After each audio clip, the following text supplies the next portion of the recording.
Ó, seguindo nos sacramentos, hoje nós vamos falar do terceiro sacramento da iniciação cristã. Quais são os sacramentos da iniciação cristã?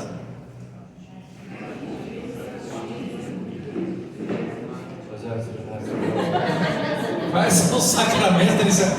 Todo mundo orando em línguas. Quais são os sacramentos da iniciação cristã? Mas nós já falamos de quais?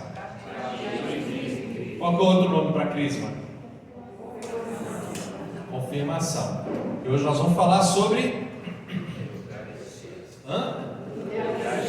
Eucaristia. Então, os sacramentos da iniciação cristã: batismo, crisma, Eucaristia. Nós estamos na reta final, depois são mais 4, ok? E aí já vamos para os finalmente do nosso curso: batismo, crisma e Eucaristia. Jesus disse o quê? Vamos ler em voz alta todo mundo junto? Eu sou o pão vivo descido do céu. Quem comer deste pão viverá eternamente. Quem come a minha carne e bebe o meu sangue tem a vida eterna. Permanece em mim e eu nele. Interessante, inclusive, que julho é o mês dedicado ao precioso sangue de Jesus. E a gente está aqui hoje falando da Eucaristia, que é justamente verdadeiramente comida, verdadeiramente bebida. Quando foi que Jesus instituiu a Eucaristia?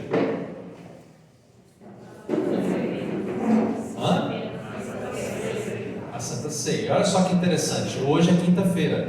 Na quinta-feira a gente reza quais mistérios do terço? Os mistérios. A Rosa falou. Chama o mesmo.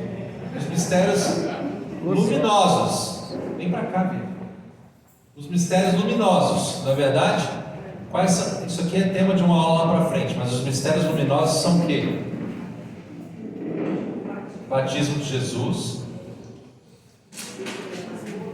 as bodas de Caná, o primeiro milagre, depois a pregação da Boa Nova, a anúncio do Evangelho, depois a transfiguração e depois justamente a instituição da Eucaristia na Santa Ceia, tá bom? E aí, então, hoje, quem rezou o terço, rezou contemplando a instituição da Eucaristia. Eu peguei o costume de rezar o terço indo para o trabalho de manhã. Então, a gente vai rezando de uma forma, vai se acostumando. Hoje o meu terço dura 15 minutos, né? Metade do caminho do trabalho. E a gente vai contemplando as passagens. São 20 passagens que a gente contempla ao longo da oração do terço, de vários dias. A Sagrada Eucaristia completa a iniciação cristã. Então, batizado, batismo, crisma, Eucaristia. Aqueles que foram elevados à dignidade do sacerdócio real pelo batismo e configurados mais profundamente com Cristo pela confirmação, esse momento da Eucaristia participam com toda a comunidade do próprio sacrifício do Senhor. Então, é para fechar com chave de ouro esse tripé dos sacramentos da iniciação cristã. Alguém aqui ainda não recebeu a primeira Eucaristia? Levanta a mão, por favor, que maravilha. Parabéns por estarem buscando os sacramentos.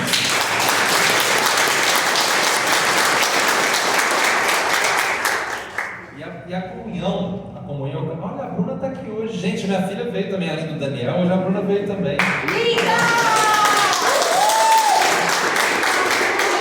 É porque o Dani está de férias, né? Não tem prova para estudar, ela é muito responsável. O Dani está aqui sempre, você já conhece, hoje a Bruna veio também. Aí é o seguinte: a Eucaristia é a gente não só fazer comunhão com Cristo, mas fazer comunhão entre nós. Eucaristia vem da palavra Evcharisto, que quer dizer o quê? Obrigado. Exatamente. Olha o Ale, só tem chama o bispo aqui. Evcharisto é obrigado em grego. E aí, o que é a Eucaristia? Ação de graças, certo? Então, ação de graças é a Eucaristia. O nosso Salvador instituiu na última ceia, que foi o que vocês falaram, na noite em que foi entregue, o sacrifício eucarístico do seu corpo e do seu sangue, para perpetuar pelo decorrer dos séculos, até voltar, o sacrifício da cruz, confiando à igreja e sua esposa amada o memorial da sua morte e ressurreição, sacramento de piedade, sinal de unidade, vínculo de caridade, banquete pascal em que se recebe Cristo, a alma se enche de graça e nos é dado o penhor da glória futura. Desculpa que hoje vai ter muito texto, porque para falar isso aqui é difícil, entendeu? Então assim, olha só, na noite que foi entregue, vamos esmiuçar, a Santa Ceia aconteceu pouco antes daquele momento em que Judas beija o rosto de Jesus, entregando ele para os soldados.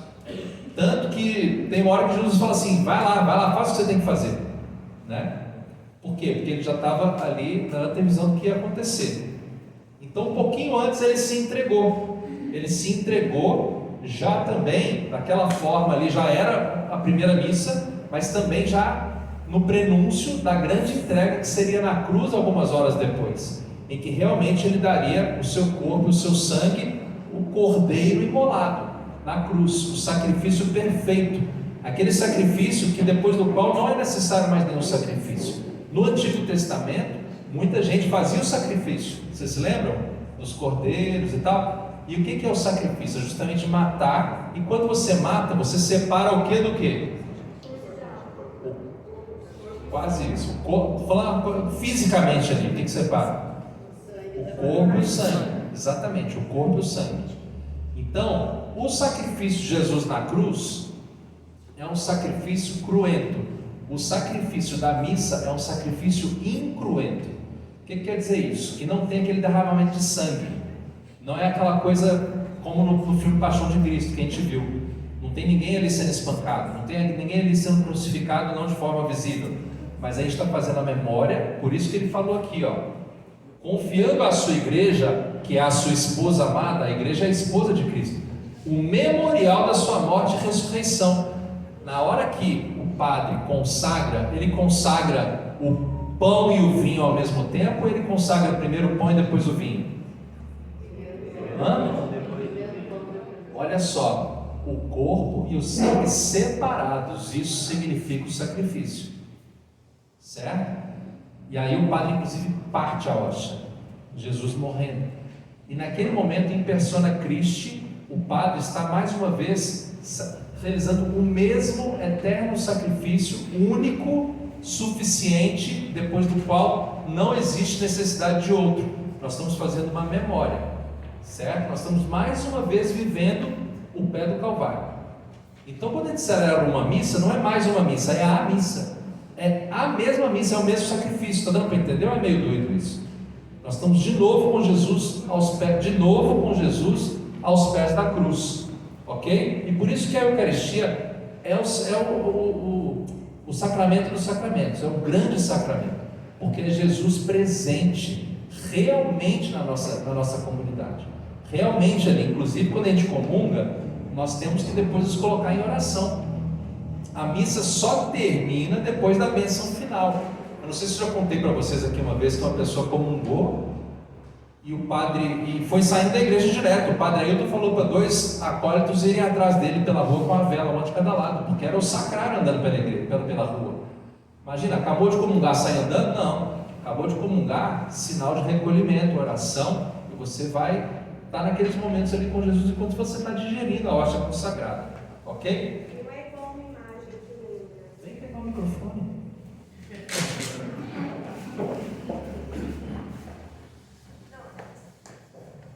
Não é igual uma imagem, né? Que lembra. Então a gente tem aqui a imagem da Nossa Senhora do Perpétuo Socorro, a Santinha vai visitando as casas, né? Ela lembra a Nossa Senhora. Nossa Senhora não é a imagem, né? Uma foto, a foto da Rosa que está lá na carteira da Débora. Nem sei se tá, amiga, mas se tivesse, né? A Débora vê a foto da mãe dela e lembra da mãe dela, mas a foto não é a mãe. É, no celular, não é carteira. Hoje em dia a gente tem celular, né, amiga? Então não é carteira. Mas lembra, né? Então a gente vê aquela foto, aquela imagem, fica pensando na pessoa. A Eucaristia é Jesus. Não representa, não lembra, não quer dizer, não é nada disso. É Jesus sacramentado.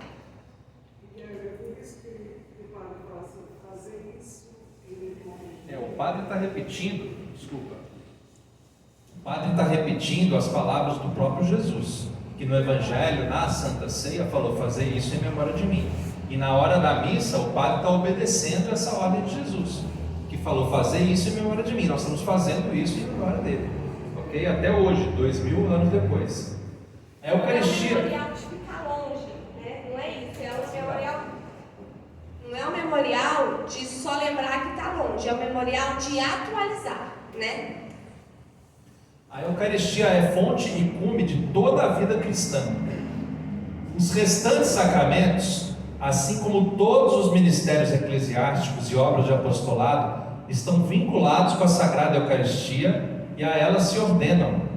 Com efeito, na Santíssima Eucaristia está contido todo o tesouro espiritual da Igreja, isto é, o próprio Cristo, a nossa Páscoa. Está dando para entender? Então é o sacramento por excelência. E a gente está reunido aqui porque a Eucaristia nos congrega. A comunhão de vida com Deus e a unidade do povo de Deus, pelas quais a Igreja é o que é, são significados e realizados pela Eucaristia. Nela se encontra o cume, ao mesmo tempo, da ação pela qual Deus, em Cristo, santifica o mundo e do culto que no Espírito Santo os homens prestam a Cristo e por ele ao Pai. Enfim, ou seja, a gente presta culto a Jesus e por Jesus nós prestamos culto ao Pai. Jesus não fala assim, eu sou o caminho, a verdade e a vida, ninguém vai ao Pai senão por mim. Então, ele é o caminho, então a gente presta culto a Jesus, através dele nós prestamos culto ao Pai. Enfim, pela celebração eucarística, unimos-nos desde já à liturgia do céu e antecipamos a vida eterna, quando Deus for tudo em todos. Em síntese, a Eucaristia é o resumo e a súmula de nossa fé. Na hora da missa nós estamos realizando a comunhão dos santos. Já foi falado sobre isso aqui? Foi, né? Então a comunhão dos santos, nós estamos, toda a igreja, quais são as igrejas? Aliás, a igreja única é a igreja militante, a igreja padecente, a igreja triunfante, todo mundo, nós estamos unidos. Lá naquele filme que eu falei para vocês assistirem no Netflix, isso fica muito claro, pela sua cabeça porque viu, né? É muito legal, não é? O Maior Milagre. Assista esse desenho animado, muito bacana, dura 1 hora e pouquinho e realmente ilustra de uma forma magnífica, maravilhosa tudo isso que a gente está falando. A nossa maneira de pensar está de acordo com a Eucaristia e, por sua vez, a Eucaristia confirma a nossa maneira de pensar. Então, olha só, tem gente que fica naquela neura, né? Ah, mas a minha fé é pequena. Ah, mas eu não acredito tanto quanto esse pessoal aí que está dando a aula. Ah, mas na verdade, eu tenho dúvida. Ah, mas na verdade, será que é, será que não é? Ah, mas eu sou tão pecador. E fica naquela noia, naquela neura que não sai do lugar. Quem já se sentiu assim de vez em quando? Né? E fica, ai meu Deus do céu, ah, mas será que é, será que não é? Ah, mas eu não sou merecedor, e não é mesmo, tá? Ah, mas eu também não sou. Então, mas não sei o que é. Gente, calma. Faz o passo a passo da religião, faz o passo a passo da fé, participa da missa, vai até a mesa eucarística, e aí, um dia depois do outro, olha o que acontece. A nossa maneira de pensar vai ficando de acordo com a Eucaristia, e a Eucaristia vai confirmando a nossa maneira de pensar. Então, é uma caminhada, é um processo, certo? E a fé é um dom. A gente tem que pedir esse dom. A fé é um fruto. Fruto não nasce assim pronto. Ele é resultado de um processo, de uma árvore que foi regada, foi podada, cresceu, tomou sol, tomou chuva e de repente chega o fruto. Então a fé é um fruto. E ele vai ficando cada vez mais doce, cada vez maior, cada vez mais gostoso. A fé vai amadurecendo, vai crescendo, vai se fortalecendo. Então a gente tem que fazer essa caminhada. E a Eucaristia é um auxílio nessa caminhada. Às vezes a gente pode achar que tudo, a gente fala bastante disso aqui, né? Nem tudo está na nossa cabeça. A gente é menos, Deus é mais, não é que a gente fala isso? E a gente pode ficar ansioso, né? Nossa, eu não estou acreditando. Eu não sei se isso é verdade na minha cabeça ou não é. Será que eu estou forçando a barra? E a gente começa a achar que tudo tem que ser racional e tudo tem que ser perfeitamente compreendido, quando a gente tem a vida inteira para isso. Mas uma coisa é fato: se a gente busca a comunhão, o que é buscar a comunhão? Né? É estar em comunhão, estar junto. E se é Jesus que vai habitar o nosso corpo, gente, não existe comunhão maior no céu. Eu não tenho aqui nenhuma pretensão, eu tenho certeza que nem o Gui, nem a Cá, nem o Bruno, nem a Débora, Ivan, ninguém tem aqui, nem os monitores, nenhuma pretensão de convencer ninguém a nada, né? Não é o nosso papel. O nosso papel aqui é jogar semente. É isso que Deus manda a gente fazer, né? Agora, fazer isso brotar, fazer isso crescer, é com vocês e com Deus. E contem com a Eucaristia para isso. Deixa Deus fazer o papel deles. Dá para Deus esse espaço na vida de vocês. E não existe espaço maior do que o sacramento da Eucaristia e todos os outros, claro, né? Mas esse de forma repetida e consistente. Isso que a gente está falando é tão importante, porque na verdade, de coração, eu acho que o Ivan e a Débora vão concordar comigo com a Bíblia. Eu acho que a gente, às vezes, dá vontade de trocar todo o conteúdo por só passar o sentimento do amor que a gente tem que sentir pela Eucaristia e pronto, tá bom, entendeu? Porque isso é o mais difícil de passar. Não tem como ensinar. Isso é você com você mesmo, você com Deus, entendeu? Mas como que ensina isso, né? Então, a gente ensina sim o conteúdo é muito importante, mas tudo isso aqui é pouco perto da real admiração, perto da adoração que você deve ter, o respeito que você deve ter, a veneração que você deve ter por esse sacramento, pela presença real de Jesus. E que são naturais depois das práticas religiosas. Por isso que quem fala que religião não é importante é ser um ser espiritualizado, vai levar você para o inferno, entendeu? Porque não existe você não viver práticas religiosas. É assim que você vai chegar lá no objetivo final. Senão você fica louco sozinho em casa. Eucaristia, o que mais? Ceia do Senhor, outra forma de chamar. Olha só, antecipação do banquete nupcial do Cordeiro na Jerusalém Celeste. Olha que coisa difícil. O que é o banquete nupcial do Cordeiro na Jerusalém Celeste? Olha que parece nome de, sei lá, de seriado. Quem que é a esposa de Jesus? A igreja. Quem que é o Cordeiro? Jesus. O que é um banquete nupcial? É uma festa. Quem falou? Pode falar alto. É uma festa de casamento. Qual é o seu nome mesmo? Carolina. Banquete nupcial do Cordeiro é a festa de casamento de Jesus com a sua igreja, que somos nós. Onde? Na Jerusalém Celeste. É a terra prometida para onde todos nós temos que querer muito ir. Então, a ceia do Senhor na missa é a antecipação desse momento. É como se a gente tivesse uma antevisão do céu. É um teaser, né? Na linguagem de cinema. É um trailer do céu que a gente está vivendo ali na hora da missa. Olha que coisa maravilhosa. Vamos lá, o que mais que é a Eucaristia? Fração do pão. Quando fala fração do pão, tem muita música que fala fração do pão. De reconhecer. Aliás, lá os discípulos de Emaús reconheceram Jesus na fração do pão, né? Jesus ressuscitado, estava andando com aqueles dois caras que estavam ali perdidos, desanimados, achando que tudo tinha acabado, que tudo era em vão, porque o mestre tinha morrido. E Jesus ressuscitado aparece para eles e começa a falar as coisas maravilhosas da Boa Nova, e os dois começaram a ficar mais animados, falar, fica mais tempo conosco, não sei o que, vão lá para casa. E aí Jesus faz o que com eles? Celebra a missa. E aí finalmente os olhos deles se abriram na fração do pão. E é isso que pode acontecer na sua vida. Na hora da Eucaristia, na mesa litúrgica, na mesa eucarística, a gente tem a grande revelação, a Boa Nova. E o que aconteceu com os apóstolos? Eles ficaram mais fortes, mais destemidos. Eles foram enfrentar o mundo. Essas são as graças que a gente recebe estando em comunhão com Jesus.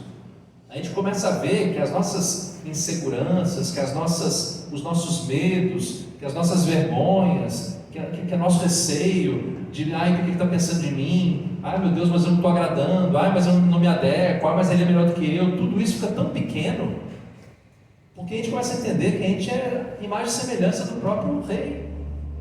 Então, assim, as coisas do mundo vão ficando para trás. E aí passa o que era velho e a gente vai se tornando nova criatura. Tudo isso é fruto do quê? De estar presente na fração do pão. A Assembleia Eucarística também é outro nome que é dado para a parte da Eucaristia. Aliás, a missa é dividida em duas partes. Como é que chama a primeira parte? Ministros da Eucaristia. A primeira parte é? Liturgia da Palavra. E a segunda parte? Liturgia Eucarística. Ok? Então a gente tem a missa, a gente chega lá, tem a parte que a gente tem o ato penitencial, e tem as leituras, né? Antigo Testamento, Salmo, se for domingo tem mais uma passagem, e depois tem o que costuma ser às vezes Atos dos Apóstolos, tal, e depois tem o Evangelho. Tudo isso é liturgia da palavra. Depois vem a liturgia eucarística. Aí tem a liturgia eucarística, que é quando o padre faz a consagração das espécies, e aí tem o milagre da transubstanciação. O que é transubstanciação? O pão e o vinho se tornando verdadeiramente o corpo e sangue de Cristo. Oi, Vânia. Primeira e segunda leitura são sempre Velho Testamento? Não necessariamente. Normalmente a primeira é do Antigo Testamento. A segunda é que varia.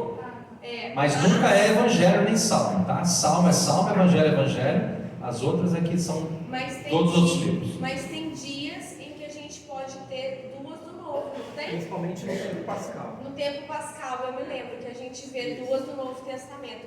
Mas nunca tem duas do Antigo também, entende? Foi essa a minha dúvida, porque eu acho que recente, né, que a gente fosse pro tempo pascal, era uma do Tem os apóstolos. Aí eu fiquei na dúvida por isso, falei, nossa, Mas não é como... isso é do novo, não do antigo, eu acho meio confuso. Vamos falar da transubstanciação. Se eu... Tá vendo esse espelho aqui do lado do Dani? Se a gente jogar um martelo nesse espelho, ele partir em 20 pedaços, vai continuar sendo espelho? Vai continuar sendo espelho. Mas eu vou bater o olho e vai ser uma coisa diferente, não vai? Se eu pegar essa cadeira aqui, marretar ela com um machado, transformar em vários pedacinhos de plástico, vai continuar sendo plástico? Vai continuar sendo plástico, mas eu vou olhar, vai ser a mesma coisa? Não. O que está mudando? Está mudando o acidente. Esse é um termo na filosofia, está mudando o acidente, mas não está mudando a substância. Deu para entender? A essência é a mesma, a substância é a mesma, mas o acidente, que é o que eu vejo, mudou. No milagre da transubstanciação, acontece o contrário. Não muda o acidente, mas muda a substância. Deu para entender? É o contrário desse exemplo que eu dei agora. A fração de pão, um pedaço de pão, continua parecendo pão. O que está dentro do cálice continua parecendo vinho, mas não é mais pão, não é mais vinho, é o corpo e o sangue de Jesus. Certo? E nesse milagre da transubstanciação está centrada toda a nossa fé. Memorial da paixão e ressurreição do Senhor. Então, na hora lá da missa, a gente está fazendo um memorial do que? Da paixão e da ressurreição do Senhor.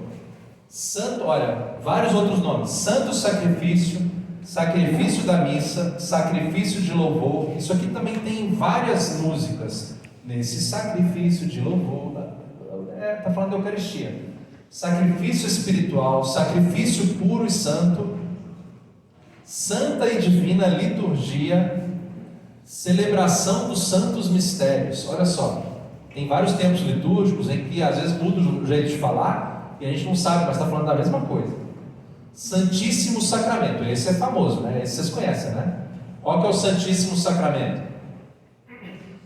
É a Eucaristia. Vamos fazer uma adoração do Santíssimo Sacramento. O padre vai fazer a exposição do Santíssimo Sacramento. O padre vai andar no meio da assembleia com o Santíssimo Sacramento. Está falando da hóstia consagrada. Aliás, por que fala a hóstia consagrada? Porque a hóstia, antes de ser consagrada, é só pão. Então não tem sentido falar da exposição da hóstia. Adorar a hóstia. Não. Adorar a hóstia consagrada. Certo? E por que é um pão fininho? Porque ele é o chamado pão ázimo, é pão sem fermento. Então na hora que põe no tabuleiro para assar, é sem fermento, ele vai ficar da mesma altura, ele não vai crescer. E aí vem com a forminha, faz as rodinhas, e aí fica aquela hóstia chatinha, entendeu? É o chamado pão ázimo, que é da mesma forma que os judeus celebravam. Então assim, a gente tem várias palavras para dizer a mesma coisa. Comunhão. Comunhão também. Primeira comunhão é por causa disso. Uma dica, porque o padre, quando ele levanta, ele fala: glórias e louvores se deem a todo momento.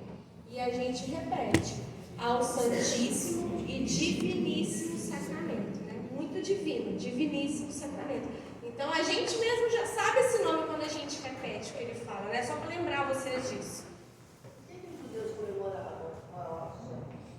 Tinha a festa dos pães ázimos, né, irmã? O que era exatamente que eles comemoravam, você sabe? É a É a Páscoa. É o seguinte, lá, você lembra das pragas do Egito, que o Ivan e a Débora deram uma palestra fantástica? Para mim aquela palestra lá é a melhor do ano. Então passa pelo Antigo Testamento todo em duas aulas ou uma. Uma das pragas foi o anjo exterminador. E o anjo exterminador ia matar os primogênitos das casas de todo o povo lá no Egito. Acontece que os judeus, o povo hebreu, eles tiveram um aviso para matar um cordeiro e fazer uma marca no umbral da porta. E as casas onde houvesse aquela marca, o anjo passaria sem exterminar. E esse passar pela casa, que é o Pessac, é daí que vem a Páscoa, é a passagem, certo? Então o anjo exterminador passou pela casa. Depois tiveram muitas outras passagens. Teve a passagem do Mar Vermelho bem chuto, teve várias passagens. Teve finalmente chegando na Terra Prometida a passagem do Jordão, mas a primeira passagem foi essa. E aí todos os anos os judeus celebravam para se lembrar da Páscoa, da passagem onde eles foram poupados. E também de toda a história de salvação e de Deus acompanhando o povo, certo? Mas a primeira foi essa lá das pragas do Egito. E pão dos anjos, pão do céu, remédio da imortalidade, viático. Olha só, inclusive viático é um termo muito usado para quando vai levar para doentes, não é isso? Os ministros da Eucaristia tem alguns, aliás, fala ministro da Eucaristia mesmo? Porque tem gente que fala mestre, né? Ministro extraordinário da comunhão eucarística. Enfim, mestre da Sagrada Comunhão. MS, ministro extraordinário da Sagrada Comunhão Mestre, aqui é diferente. Porque o ministro ordinário da Sagrada Comunhão é o padre. O ordinário é o padre, eles são extraordinários. Não, porque lá em BH você falava mestre, ministro extraordinário da comunhão eucarística. Mesma coisa, enfim. E aí tem alguns ministros que levam a comunhão para doentes, que não podem vir aqui pessoalmente na igreja.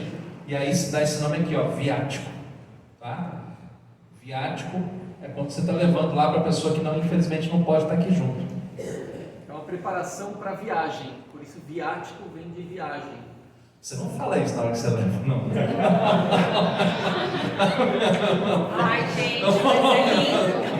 É bom a gente guardar, né? É bom a gente guardar. A gente não sabe, né, se hoje é minha última... Vai saber, né? Eles não te entenderam, eu entendi. Não, é porque o Ivan falou assim que viático é porque já está preparando a pessoa para a viagem. Imagina, eu falei assim, você não precisa falar isso lá na hora. Mas tudo bem, é isso, está todo mundo certo. Gente, esse é o nosso grande propósito aqui. Se a gente está colocando alguma coisa à frente da nossa salvação, tem algum desbalanço muito grande aí no seu sistema de valores. Porque não tem nada, tem muitas coisas importantes aqui nessa terra, tem muitas coisas importantes nessas coisas que a gente vê, mas que vão passar. A única coisa realmente mais importante que tudo isso, e que não vai passar, é a salvação da nossa própria alma. E Jesus pagou o preço mais alto do mundo pela sua alma. Está lá em João 3,16, de tal forma Deus amou o mundo que enviou o seu Filho único para que todo que nele cria não pereça, mas tenha vida eterna.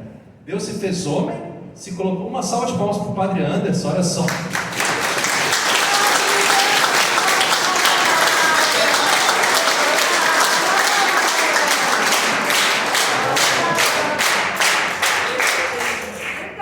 Padre, se quiser, por favor, o microfone é seu a qualquer momento. Então, antes de ir embora, dá uma bênção.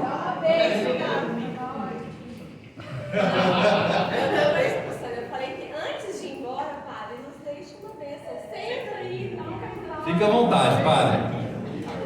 A casa é sua. Padre é tímido. Padre é tímido. Pronto. Só uma bênção então. O Senhor esteja convosco. Ele está no meio de nós. Por intercessão da bem-aventurada Virgem Maria, abençoe os nossos professores, os nossos coordenadores do Crisma. Cada um de vocês estão aqui também recebendo essa graça de poder aprender um pouco mais sobre a vida de Cristo, de Nossa Senhora, as suas famílias. Em nome do Pai, do Filho e do Espírito Santo. Amém. Bom Crisma para vocês. Os discípulos de Emaús. Então, olha só, de tal forma Deus amou o mundo que enviou o seu Filho único para que todo que nele crê não pereça, mas tenha o quê? A vida eterna. Deus se fez homem e provou a morte. Então esse preço foi pago pela sua alma. E que preço você tem pago pela sua alma? Às vezes uma preguicinha de manhã já deixa a gente fora da missa no domingo. Meu Deus do céu, sua alma está valendo muito pouco, né? Sua alma está valendo nada. Deus pagou tudo e às vezes a gente não quer pagar nada. A gente tem que dar uma ajudinha também. Não é verdade? É verdade ou não é? Então realmente isso que o Ivan falou é muito importante. A gente tem que se preparar para a viagem. Se tem alguma coisa mais importante que isso, reveja aí os seus conceitos, os seus valores. Santa Missa. E a Eucaristia termina com o quê? Com o envio dos fiéis em missão. E daí vem também a palavra missa. Nós estamos saindo em missão. Vamos ler aquela passagem todos juntos, quem conseguir. Tendo amado os seus, o Senhor amou-os até o fim, sabendo que era chegada a hora de partir deste mundo, para regressar ao Pai.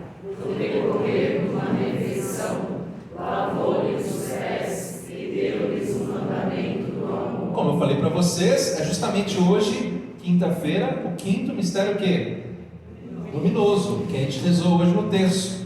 Justamente esse momento aqui, que Jesus na Santa Ceia instituiu a Eucaristia. Veio o dia dos ázimos. Olha só, os judeus chamavam de dia dos ázimos, que é o pão ázimo, esse pão sem fermento, em que devia imolar-se a Páscoa. Jesus enviou então Pedro e João, dizendo: ide preparar a Páscoa para que possamos comer. Partiram, pois, e prepararam a Páscoa. Ao chegar a hora, Jesus tomou lugar à mesa e os apóstolos com ele. Disse então: tenho desejado ardentemente comer convosco essa Páscoa. Eu sou ministro de música, então eu sempre lembro de música, né? Eu vim comer esta ceia agora, pois vou morrer, já chegou minha hora. Tomei, comai, nossa, comei, tomai meu corpo e meu sangue, que é tudo da palavra. Antes de padecer, pois vos digo que não voltarei a comê-la antes que ela se realize plenamente no reino de Deus. Depois tomou o pão, dando graça, partiu e deu-lhe, e disse: isso é meu corpo que vai ser entregue por vós. Fazei isso em memória de mim, que foi o que a Rosa falou, tá vendo? Isso está lá no Evangelho, Jesus falou e o padre repete. No fim da ceia, fez o mesmo com o cálice e disse: este cálice é a nova aliança no meu sangue, que vai ser derramado por vós. Imagina o olhão dos discípulos olhando aquilo, alguns já preocupados, outros sem entender nada, porque faltavam poucas horas para a paixão. E aí ele celebrou a última ceia. No decorrer do banquete pascal, Jesus deu o seu sentido definitivo à Páscoa judaica. Olha só, o que a gente estava falando agora da Páscoa judaica, do Pessac do anjo, né? Que passou, que poupou o povo, que estava acompanhando aquele povo há tantos séculos. O sentido definitivo veio com Jesus, com a passagem, mais uma passagem de Jesus para o seu Pai, pela sua morte e ressurreição. É a Páscoa nova. É antecipada na ceia e celebrada na Eucaristia, que dá cumprimento à Páscoa judaica e antecipa a Páscoa final da igreja na glória do Rei. Tem muita informação aí, eu vou falar de novo. Então tinha a Páscoa judaica, desde que eles foram libertos do Egito. Agora tem qual que é a palavra que está ali? O sentido definitivo, que é a passagem de Jesus ao Pai. O Cordeiro imolado, que está abrindo as portas do céu para que a gente também possa desfrutar da vida eterna. E aí nós vamos ter a passagem definitiva no fim dos tempos, que é a verdadeira e última Páscoa. Fazer isto em memória de mim. Isso foi o mandamento de Jesus. E o que os apóstolos faziam, que está lá no Atos dos Apóstolos? Vamos ler o que está ali embaixo. Eram assíduos Ao ensino dos apóstolos, a união fraterna, a fração do pão e as orações.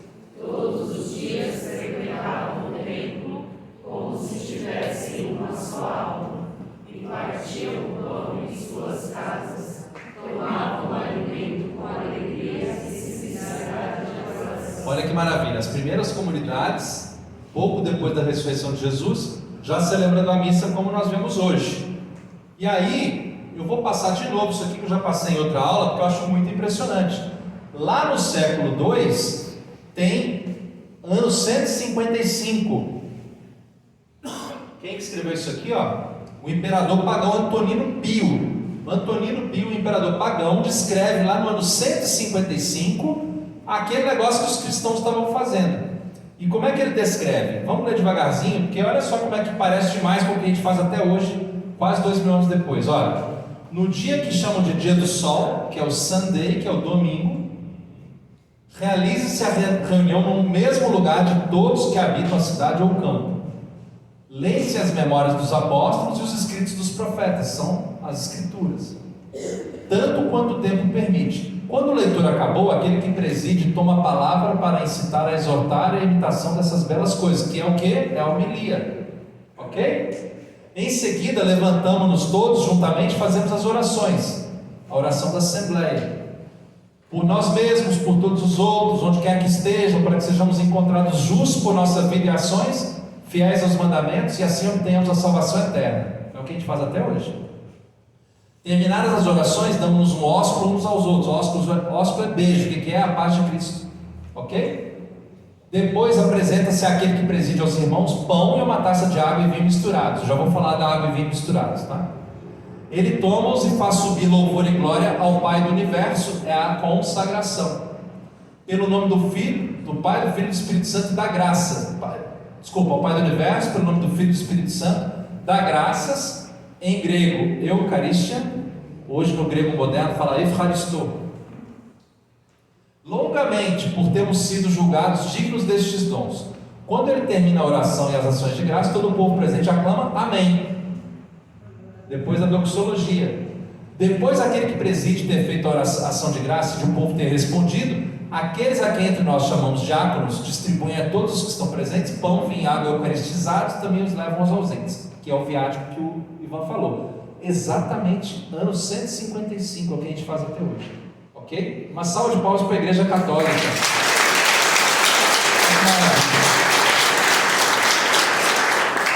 Então, gente, a gente está ligado numa tradição muito forte, de muitos séculos, e se não fosse uma obra realmente divina, isso já tinha acabado. Não tem como uma obra humana permanecer intacta durante tanto tempo. Tem uma palavra que me chama muito a atenção, que é...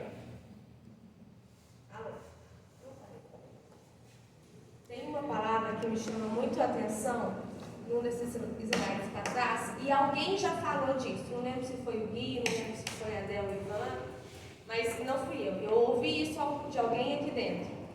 Que na hora de ler a passagem, Jesus fala assim: eu esperava ardentemente por esse momento. Um de vocês falou. Gente, Jesus espera ardentemente pela Eucaristia. Ele ia ser sacrificado, ele antecipou na ceia, e ele falava: eu queria muito estar aqui. Então, toda vez que a gente vem, vocês estão se preparando, muitos de vocês ainda, para receberem a Eucaristia. Alguns já recebem. Toda vez que a gente vem, é como se a gente estiver... É como não, a gente está aceitando um convite que Jesus fez. Porque a gente não está atualizando, nós não falamos isso, que é uma atualização, não é só uma lembrança. Então é Jesus falando: eu estou esperando você, ardentemente. Então que sejamos todos aqui, né? E por que falou ali vinho com água misturados? Até hoje o padre faz isso. Ele enche o cálice de vinho, aí ele pega uma colherinha. Quem já viu aquela colherinha? Parece uma conchinha de feijão pequenininha assim. Pega, põe uma gotinha de água lá dentro. Não parece uma conchinha de feijão? Só que é desse tamanho, de um palito. Coloca aquela aguinha lá dentro. Por quê? Porque no mar ali que é Jesus, que é o próprio Deus, nós estamos ali dentro também, a nossa humanidade. O que também saiu de dentro de Jesus na hora que furaram ele lá na cruz com a lança? Água e sangue, né? Água e sangue, mostrando ali o batismo e a Eucaristia. E nós também representamos isso da forma como Jesus fez, da forma como a Igreja de Santa Amanda. A gente faz isso e ali a igreja está realmente junto com o corpo de Deus, certo? E nós somos uma gotinha de água no meio daquele mar do sangue de Deus, né? Às vezes a gente tem uma imagem, é interessante pensar nisso. Às vezes a gente tem uma imagem que fala o seguinte: nós somos, a igreja é o corpo cuja cabeça é Cristo. Aí parece que nós somos a parte grandona e Cristo é a parte pequenininha que é a cabeça, mas é justamente o contrário, né? Ele é muito maior do que todos nós juntos, né? Então nós somos aquela gotinha de água lá dentro do cálice, tá bom? Estrutura: a reunião, a liturgia da palavra com as leituras, a homilia e a oração universal. E depois vem, como o Ivan falou, a liturgia eucarística, que é a apresentação do pão e do vinho, a ação de graça como isso aqui é a estrutura da missa, em 2 partes. Não é esse também o dinamismo da refeição pascal de Jesus com os discípulos? Então olha só, é isso que o padre Anderson brincou comigo aqui agora, que eu falei assim: fica conosco, já é tarde. Foi exatamente isso que os discípulos de Emaús fizeram com Jesus. Esses discípulos que encontraram Jesus ressuscitado, mas não reconheceram. Jesus foi caminhando com eles e falando, e depois sentou na mesa lá na casa e partiu o pão. Lá desde o começo, falando no caminho, já era uma missa que ele estava celebrando. Olha que legal. Está dando para entender? Olha só, não é esse também o dinamismo da refeição pascal de Jesus ressuscitado com seus discípulos? Enquanto caminhavam, ele explicava-lhe as escrituras, e depois, pondo-se à mesa com eles, tomou o pão, proferiu a bênção, partiu e deu. Então Jesus estava celebrando a missa com os discípulos de Emaús, já tinha começado ali, ó, a ação de graça, já estava fazendo tudo, estava fazendo a parte, da primeira parte, que é da palavra, a liturgia da palavra. E aí eu já falei da gotinha de água, isso aqui era só para lembrar, mas eu já falei. Então nós temos que considerar a Eucaristia o quê? A ação de graças e louvor ao Pai, porque Jesus nos apresenta o amor de Deus Pai Criador. Jesus nos apresenta Deus como Pai. Essa foi uma grande novidade, uma grande boa nova que Jesus trouxe no Novo Testamento. É um memorial sacrificial de Cristo e do seu corpo. É o mesmo sacrifício, não é um novo, mas antes era cruento, agora é incruento, ok? Toda a igreja se une e nós estamos aos pés da cruz lá na missa. É presença de Cristo pelo poder da sua palavra e do seu Espírito, na transubstanciação, que eu já falei, já expliquei para vocês. O modo da presença de Cristo sobre as espécies eucarísticas é único. Ele eleva a Eucaristia acima de todos os sacramentos e faz dela com que a perfeição da vida espiritual e o fim que tem em todos os sacramentos. Por isso que a gente tem que fazer a adoração do Santíssimo Sacramento. É costume em muitas igrejas na quinta-feira ser o dia da adoração. E aí se coloca no ostensório, né? O padre tem todo aquele paramento especial, coloca lá e a gente fica em posição de adoração do Santíssimo Sacramento no altar. Ok? Alguém nunca viu uma adoração ao Santíssimo Sacramento? Nunca viu? Ok, que bom. Ali a missa, nem sei se essa foto está aí, mas enfim. O Senhor dirige-nos um convite insistente para que a gente receba. Em verdade vos digo: se não comerdes a carne do Filho do Homem e não beberdes seu sangue, não tereis a vida em vós. Não terei a vida em vós.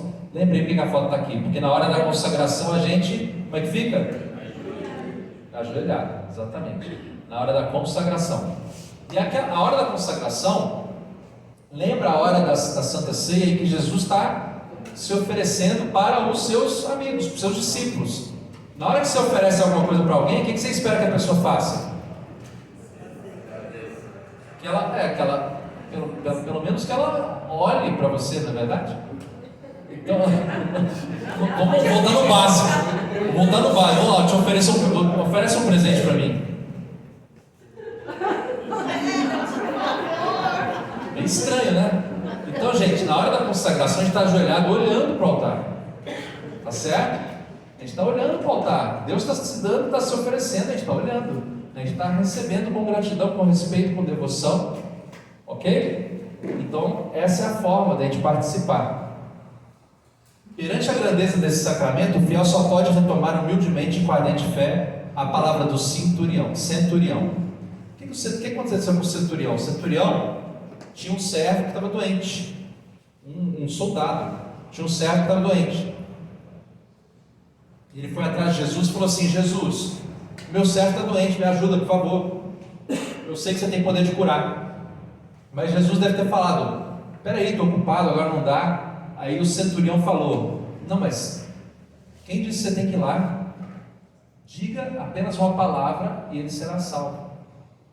E Jesus responde: nunca vi fé tão grande em Jerusalém.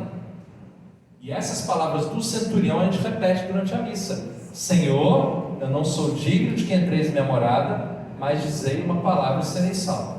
Nós repetimos a palavra do soldado, que foi elogiado por Jesus, ok?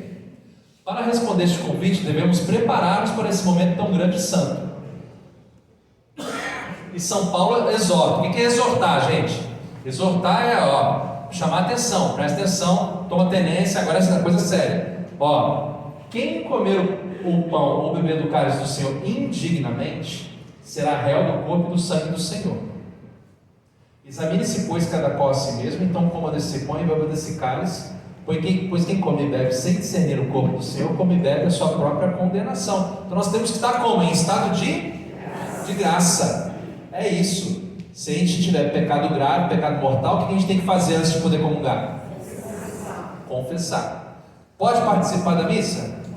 Pode, mas não entre na fila da comunhão. Agora, pode ficar 2, 3 meses sem entrar na fila da comunhão, postergando a confissão? Pode. Pela lei, Para poder, pode, mas o que está escrito lá em Coríntios? Tudo me é permitido, mas nem tudo me convém. Eu recebi um vídeo um dia desse, de uma pedra rolando numa tempestade, passou por cima de um carro, achatou o carro, a pessoa estava lá parada no congestionamento. Eu até arrependi de ver aquele negócio que me mandaram, mas assim, virar como um ladrão, entendeu? Pode ser agora, pode ser daqui a 2 minutos. Então assim, a gente tem que estar preparado. A gente tem que estar em estado de graça. Muitas vezes tem pessoas que estão na missa e hoje eu não vou comungar, hoje também não, passa 2, 3, 4 meses, hoje eu não vou comungar, hoje também. O que é isso? É dar um jeito na vida. E aí a gente tem que realmente fazer aquilo tudo que a gente vem falando como uma boa confissão. Exame de consciência, arrependimento, propósito de mudar, uma boa confissão, a penitência e mudança de vida, né? Aquele que tiver consciência de um pecado grave deve receber o sacramento da reconciliação antes de se aproximar da comunhão, ok? Para os pecadinhos veniais, que a gente já falou sobre isso lá no começo do ano, o ato penitencial no começo da missa já é o suficiente, ok? Olhei torto para minha amiga, beleza, ato penitencial. Pecado grave, pecado que feriu lá os 10 mandamentos, vai se reconciliar antes, faz uma boa confissão, ok? Para entrar na mesa eucarística. Para se preparar convenientemente para receber esses sacramentos, os fiéis devem observar o jejum prescrito na sua igreja. O que é o jejum? 1 hora antes da comunhão, não come, é 1 hora, gente, é muito pouco, 1 hora, tá bom? A atitude corporal, gestos e trajes deve traduzir respeito, solidariedade e alegria desse momento em que Cristo se torna nosso hóspede. Olha que maravilha essa palavra. Há exceções para essa regra, exceções médicas. Exceções médicas, Se alguém tem uma exceção médica e acha que nunca vai comungar por causa disso, não. É claro, tem poucas exceções, mas pode falar. E bebida alcoólica são 3 horas, é isso? Não sei te falar exatamente. Mas assim, não tem essa regra. A regra é a seguinte, é 1 hora antes, só que você tem que estar sóbrio, você não pode estar alcoolizado, entendeu? É importante. Na dúvida vai à missa de manhã, né?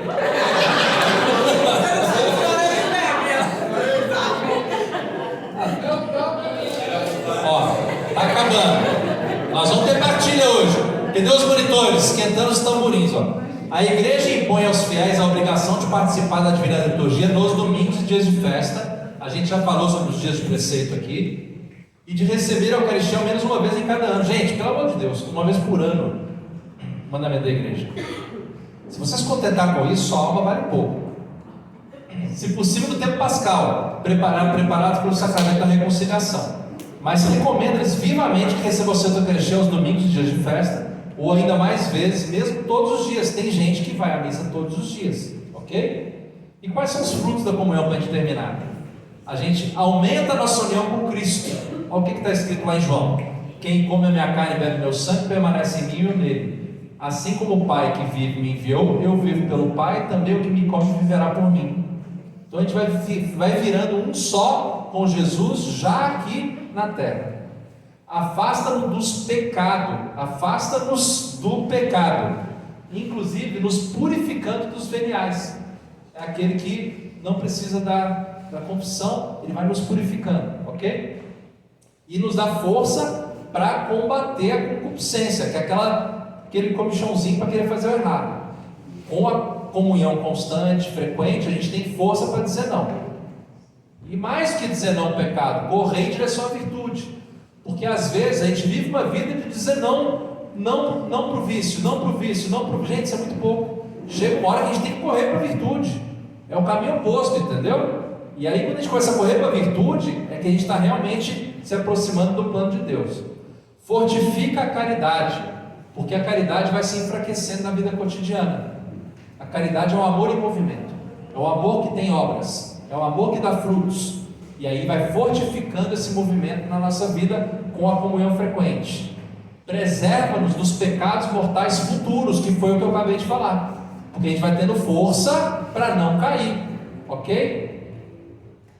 Dá unidade no corpo místico, porque nós somos parte do corpo cuja cabeça é Cristo. Então a gente se insere, a gente toma realmente postura de parte desse corpo e começa realmente a trabalhar por esse corpo. O estômago digere, a mão pega, o pé anda, então cada um tem a sua função e a gente se insere, passa a ter uma função.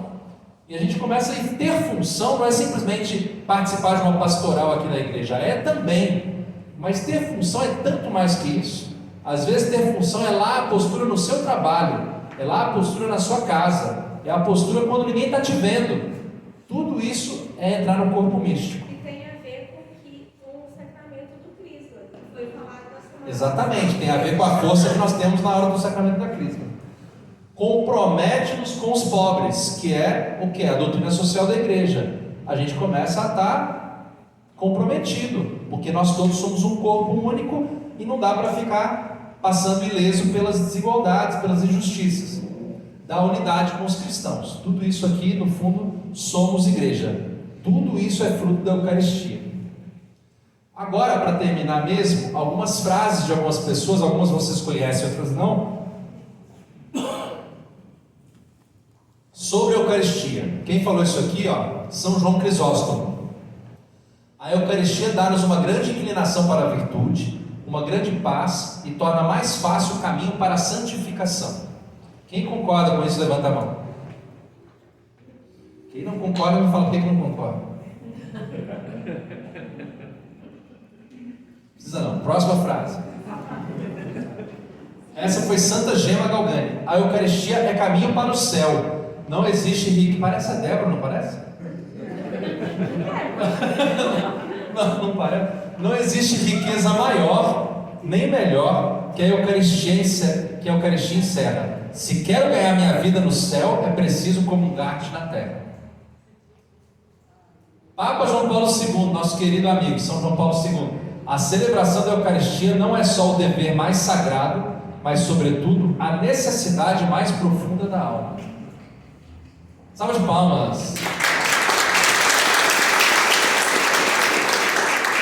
Eu e a Bíblia visitamos o Papa João Paulo II na nossa lua de mel, 1 ano e meio antes dele morrer. E esse homem é santo, meu Deus do céu. Ele chegou de cadeirinha de rodas do nosso lado, lá na casa de verão dele. Depois a gente conversa sobre, se vocês quiserem. É uma história de vida fantástica e um homem santo, tanto que foi pedido a aclamação dele santo súbito, né? Assim que ele morreu, o pessoal já queria a canonização imediata, não esperar milagre, coisa nenhuma, é santo e pronto. Mas a igreja esperou, tá? Só que esperou pouco. É que o milagre aconteceu logo. Aconteceu logo. Então, gente, não é só o nosso dever. Enquanto a gente estiver andando, olhando para a participação na missa como dever, glória a Deus, está ótimo, mas o próximo passo é ver como necessidade. Eu dependo desse Jesus que se faz presente por mim. Se ele desceu lá do céu, morreu e ressuscitou para pagar pela minha alma, eu vou fazer indiferença para isso? Vou me portar assim de uma forma meio... Estou na dúvida? Pelo amor de Deus, o mais difícil ele já fez. Então é necessário, eu tenho que fazer a minha parte. A Eucaristia, sacramento de amor, prova de amor, Santo Tomás de Aquino. Que eu acho que é o único santo que tem... essa curiosidade tão besta. É o único santo... Não sei porquê, não me perguntem, não levanta a mão. É o único santo com nome começado em consoante, que é santo em vez de São. São Pedro, São Paulo, São São José, Santo Tomás de Aquino. É o único santo com começado em consoante que o pessoal chama de santo. Agora. Eu ouvi uma vez o padre falando que é mais pela fala mesmo, para ficar São Tomás. São Tomás. Ok. Para não acharem que era São Tomás, que era um santo mau, sabe? Ah, entendi. Ok, pode ser. Tem um adicional. Tem um adicional também, curiosidade, tá? É por causa da grandeza dele mesmo. Porque você tem São Thomas More, né, por exemplo. Sim. Mas ele é São Thomas, é o mesmo nome, né? E Santo Tomás de Aquino foi tão grande, que ele... Inclusive esse santo que o Ivan citou, São Thomas More, tem uma vida muito legal, muito interessante. Aliás, não tem vida de santo que não seja interessante. O Padre Anderson, hoje na missa aqui agora à noite, estava falando de Santa Bernadette, né? Do começo do século XX. São Thomas More, lá na Inglaterra, ele foi radicalmente, era um cara muito poderoso, político, super influente, mas ele foi radicalmente contra o reinventar de criar uma nova religião só para poder separar e casar de novo. E por isso ele morreu. Ele defendeu até o fim o que ele acreditava, que é o que nós cremos também, a Santa Igreja Católica. E aí ele foi um mártir, simplesmente por defender o que é certo. São Francisco de Sales, só por amor se deve receber Jesus Cristo na comunhão, já que só por amor ele se dá a nós. Agora, São Pio X. A devoção à Eucaristia é a mais nobre de todas as devoções, porque tem o próprio Deus por objeto. É a mais salutar, porque nos dá o próprio autor da graça. É a mais suave, pois suave é o Senhor. Olha só que lindo isso agora. Se os anjos pudessem sentir inveja, nos invejariam porque podemos comungar. Olha que coisa maravilhosa. São Pio X é considerado o Papa da Eucaristia. Não estou inventando não, ele era primo da bisavó da minha mãe. E é meio doideira isso, pensar que tinha um Papa assim na nossa família. Eu tenho que conhecer mais esse cara, porque ele tem tanta coisa maravilhosa. O catecismo que era usado na igreja, antes desse catecismo que foi promulgado pelo Papa João Paulo II, com a revisão, com a orientação do cardeal Ratzinger, que depois se tornou Papa Bento XVI, o catecismo que era usado antes desse era o catecismo de São Pio X, da virada do século XIX para o século XX. Agora, Tolkien, quem já ouviu falar do Tolkien? O que o Tolkien escreveu? Ah lá, levanta aí, mostra para todo mundo, olha lá, olha o livro do Tolkien, salve de palmas. Vem cá para você aparecer no vídeo. Mostra o livro e fala qual é. Qual que é o nome do livro? O Senhor dos Anéis. Gente, o Senhor dos Anéis tem tanto de catolicismo lá dentro, tanto de cristianismo, igual que ele falou. Na escuridão da minha vida, entre grandes frustrações, eu mantive diante de mim a única grande coisa a amar na terra: o Santíssimo Sacramento. Ali você encontrará amor, glória, honra, fidelidade e tudo para o seu verdadeiro caminho na terra. Olha que coisa maravilhosa. Eu fiz questão de trazer várias pessoas diferentes, de várias origens diferentes, porque se você não acreditar em mim, você acredita nele. Entendeu? É mais ou menos por isso. E esse filme aqui é fantástico, tira foto aí, filme vivo, que estava no cinema ano passado, mas agora está no YouTube, se não tiraram. Podia colocar isso no grupo, né? Sim. Para puxar, eu acho que fica mais fácil. Tá bom, vou pôr no grupo lá, tá? E aí, para terminar mesmo, pela 10ª vez, os milagres eucarísticos. Esse carinha aqui, o Carlo Acutis, ele morreu tem poucos anos, com 15 anos, né? 15 anos de idade, esse italiano. Ele teve um câncer fulminante e a vida dele era para servir a Deus. E ele criou um site em italiano, miraculieucaristici.org. Lá tem uma relação enorme de todos os milagres eucarísticos catalogados. São as vezes em que aconteceu um milagre durante a celebração eucarística e algo sobrenatural pôde ser presenciado. Um desses milagres que está lá é o milagre de Lanciano. Hoje, Carlo Acutis é considerado pela igreja como beato. Beato Carlo Acutis, que é um dos degraus no processo de canonização para que um dia ele seja considerado São Carlo Acutis. Mas já tem imagem de Carlo Acutis, inclusive, para vender aqui na lojinha, a gente pode tê-lo como uma referência de fé. Beato Carlo Acutis.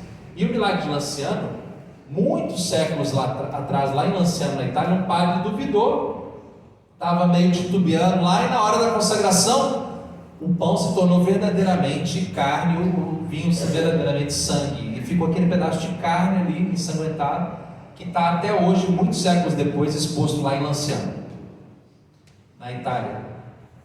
Lá pela década de 60 do século passado, pegaram um fragmento dessa carne e levaram para a faculdade de Siena, na Itália, para estudar com microscópio eletrônico. E o que os cientistas da faculdade de Siena falaram?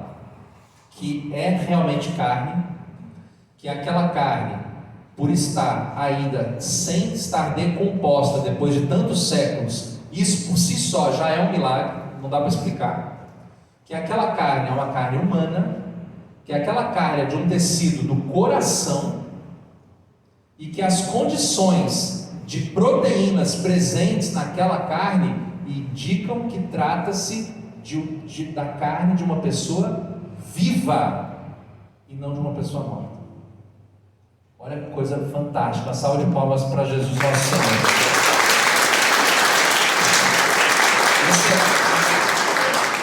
E o tipo AB, é o tipo AB que era muito comum lá na Galileia. Mas o mais impressionante, sabe o que é? Agora, para terminar, pela 18ª vez, o mais impressionante, sabe o que é? É que esse milagre aconteceu pela nossa falta de fé. Toma vergonha na cara. Feliz aquele que crê sem ter visto. Foi a mensagem de Jesus para Tomé, né? Jesus apareceu para os apóstolos, Tomé não estava lá, ficou irritadinho. Só se eu pegar do lado dele que eu vou acreditar, não sei o que. Jesus voltou na semana seguinte, Tomé, meu Senhor e meu Deus, que maravilha, tá certo. Mas Jesus falou o quê? Tomé, você acreditou porque você viu. Feliz aquele que acredita sem ter visto. Então, que Deus não precise de milagres para que a sua fé cresça. Essa é a grande mensagem. Que bom que tem os milagres, mas que não seja necessário para a sua vida. Esse é o sinal de fé. Fé é a certeza, está lá em Hebreus, a respeito daquilo que não se vê. É o fundamento da esperança. A fé vendo já não é mais fé. Você está aqui, eu estou vendo, não é fé. Eu tenho fé que o Bruno está ali. Como assim? Não, ele está aí pronto, entendeu? Não, isso não é fé. Então fé é a certeza a respeito daquilo que não se vê. E é bem-aventurado aquele que crê sem ter visto. Então, matéria e forma. Qual que é a matéria da Eucaristia? Pão de trigo e vinho da videira com um pouco de água. Qual que é a forma? São as palavras da consagração. Tudo aquilo lá da oração de consagração que o padre faz. O ministro é o bispo ou o padre, tanto que a Débora falou, ministro ordinário, porque o Ivan e a Débora são ministros extraordinários, ok? Qual que é a graça? Bom, passei uma hora falando. É a presença do próprio Jesus Cristo na nossa alma, com seu corpo, sangue, alma e divindade, é o nosso alimento espiritual. Amém? Eu vou deixar isso por aí. É verdade, a Rosa e o Mônica também são ministros. Mais algum ministro da Eucaristia aqui? Quero ser injusto. Então, gente, que bom, são 9 e 8, vai dar para fazer partilha, uma boa partilha para todo mundo.